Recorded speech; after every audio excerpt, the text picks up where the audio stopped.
अस्सलाम वालेकुम रहमतुल्लाहि व बरकातुहू। नाज़रीन, आज 1 मई 2026 है। आज का दिन यौम मजदूर के नाम से याद किया जाता है, यौम मजदूर के नाम से मनाया जाता है। सरकारी इमारात पर परचम लहराए जाते हैं, सड़कों पर रैलियां निकाली जाती हैं, तकारीब मुनाकिद होती हैं, इसी तरह सेमिनार्स होते हैं, मजदूर की आज़मत के हवाले से तकरीरें होती हैं, सोशल मीडिया पर पोस्टें शेयर की जाती हैं। इस तरह मजदूर के हवाले से आज हर जगह पर सरकारी निजी इदारों में तकरीबात मुनाकिद होती हैं। सदर और वजीर आज़म अपना बयान जारी करते हैं जिसमें मजदूर की आज़मत को बयान किया जाता है। ये सारी चीज़ें अपनी जगह दुरुस्त हैं, लेकिन इसके साथ साथ सवाल ये है कि क्या हमने उस मजदूर के हवाले से कभी ये सोचा है जिस मजदूर के नाम पर ये सब कुछ हम कर रहे होते हैं, क्या उस मजदूर का चूल्हा जल भी रहा है या उस मजदूर का चूल्हा मौजूदा महंगाई में बुझ चुका है। आज हम जज्बाती बातों से हटकर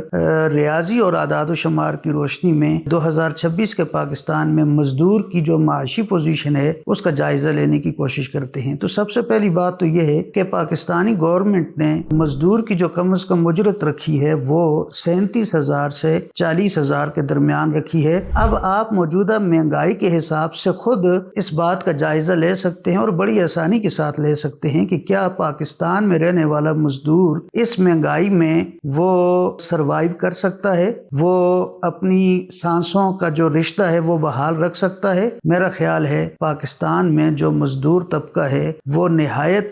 बुरी तरह जिंदगी गुजार रहा है और माशी बदहाली का शिकार है। पहली बात तो यह है कि बेशक हुकूमत ने तो ऐलान कर दिया है कि 37 से 40,000 के दरमियान मजदूर की उजरत होगी, लेकिन क्या बट्टे पे काम करने वाले जो मजदूर हैं, फैक्ट्री में काम करने वाले जो मजदूर हैं, इसी तरह मिल्स में काम करने वाले जो मजदूर हैं, होटल्स में और रेस्टोरेंट्स में काम करने वाले जो मजदूर हैं, दीगर मुख्तलिफ जगहों पर जो काम करने वाले मजदूर हैं, निजी तालीमी इदारों में जो पढ़ाने वाले असातिज़ा किराम हैं, इसी तरह मसाजिद के इमाम हैं, मदारिस के मुदर्रिसीन हैं, ये जहाँ जहाँ भी ये लोग काम करते हैं, सवाल ये पैदा होता है कि क्या जो हुकूमत ने 37 से 40,000 के दरमियान कम से कम जो उजरत मुकर्रर की है मजदूर की, क्या इन सारे के सारे मजदूरों को वो हुकूमत की मुकर्रर करदा उजरत या मजदूरी मिलती भी है या नहीं मिलती। तो सबसे अहम सवाल ये है कि हुकूमत ने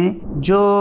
मजदूर की कम से कम उजरत मुकर्रर की है, क्या पाकिस्तान के मुख्तलिफ शोबों में सेक्टर्स में काम करने वाले जो मुलाजिमीन हैं, क्या उनको वो हुकूमत की मुकर्रर करदा उजरत मिलती भी है या नहीं मिलती, ये अहम सवाल है। फिर दूसरी बात यह है कि अगर किसी सेक्टर में मजदूर को 37 से 40,000 के दरमियान उजरत मिलती भी है तो फिर अगला सवाल ये है कि क्या इस महंगाई के दौर में मजदूर 40,000 से अपनी ज़रूरियात पूरी कर सकता है? क्या वो आटा, दालें, चावल, घी और इसके साथ साथ गोश्त, फल, सब्जियां, शादी, सेहत, तालीम और दीगर जो कपड़े हैं, इस तरह दीगर जो ज़रूरियात हैं, इन ज़रूरियात में 40,000 रुपये वो पूरा कर सकता है? मेरा ख्याल है सिर्फ आटे, दालें, घी और चावल में 12 से 15,000 रुपये खर्च हो जाते हैं। इसी तरह बिजली के बिल हैं और जो किरायादार हैं वो मकान का किराया देंगे, ट्रांसपोर्ट का किराया देंगे। तो कहने का मतलब ये है कि 37 से 40,000 रुपये पाकिस्तान में बहुत कम मजदूरों को मिलते हैं और जिन मजदूरों को 37 से 40,000 रुपये मिलते भी हैं वो मजदूर अपनी ज़रूरियात ज़िंदगी पूरी करने से कासिर हैं। वो सिर्फ अपने वजूद की और अपने सांसों की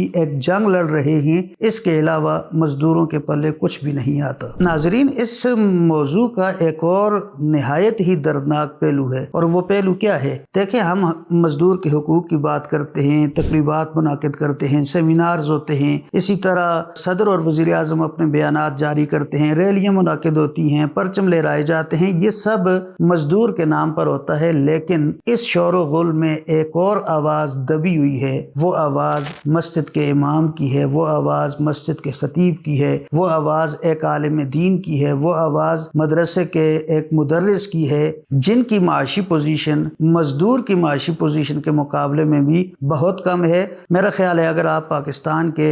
ائمہ کرام اور خطباء کرام کا جائزہ لیں اور ان کی معاشی پوزیشن کا جائزہ لیں تو آپ کو اندازہ ہوگا کہ مزدور کی جو سرکاری اجرت یا مزدوری مقرر کی ہوئی ہے وہ تو پھر بھی 40,000 ہے۔ میرا خیال ہے پاکستان کے جو اکثر ائمہ کرام ہیں ان کی جو ماہانہ آمدن ہوگی وہ 20,000 سے زائد نہیں ہوگی۔ تو اس حوالے سے بھی جہاں آپ مزدور کی بات کریں، وہاں امام کی بات کریں، وہاں خطیب کی بات کریں، وہاں مدرسے کے مدرس کی بات کریں، وہاں اپنے محلے کی جو مسجد ہے اس کی انتظامیہ سے آپ پوچھ گچھ کریں کہ وہ ہمارے امام کو، جو امام ہمیں دن میں 5 وقت حی علی الصلاح حی علی الفلاح کہہ کر ہمیں مسجد میں بلاتا ہے اور 5 مرتبہ دن میں اللہ کے حضور جھکاتا ہے اور اللہ کے حضور کھڑا کرتا ہے، اس امام کی تنخواہ کتنی ہے؟ تو مسجد کی انتظامیہ سے پوچھیں، اپنے محلے میں جو مدرسہ ہے اس کے محتمم صاحب سے پوچھیں کہ وہ ہمارے مدرسے کے مدرس کو کتنی تنخواہ دیتے ہیں، اسی طرح خطیب صاحب کو کتنی تنخواہ دیتے ہیں۔ تو میرا خیال ہے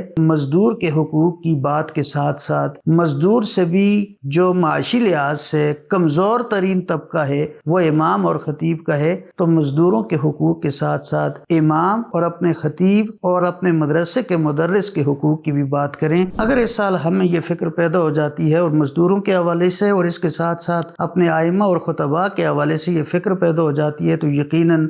یہ جو یوم مزدور ہے یہ ہمارے لیے قیمتی بن جائے گا۔ اور اگر اس یوم مزدور پر بھی ہم صرف پوسٹیں ہی شیئر کرتے رہیں، تقریبات منعقد کرتے رہیں، ریلیوں میں شرکت کرتے رہیں، اسی طرح بیانات ہی جاری کرتے رہیں، تو میرا خیال ہے پھر اس دن کو یوم مزدور کے بجائے مزدور کے حقوق کا سالانہ ماتم کہہ سکتے ہیں، یوم مزدور نہیں کہہ سکتے۔ آخر میں آپ سے گزارش ہے کہ آپ کے محلے کی مسجد میں امام صاحب کی کتنی تنخواہ مقرر کی گئی ہے؟ مجھے اجازت دیجیے۔ السلام علیکم ورحمۃ اللہ وبرکاتہ۔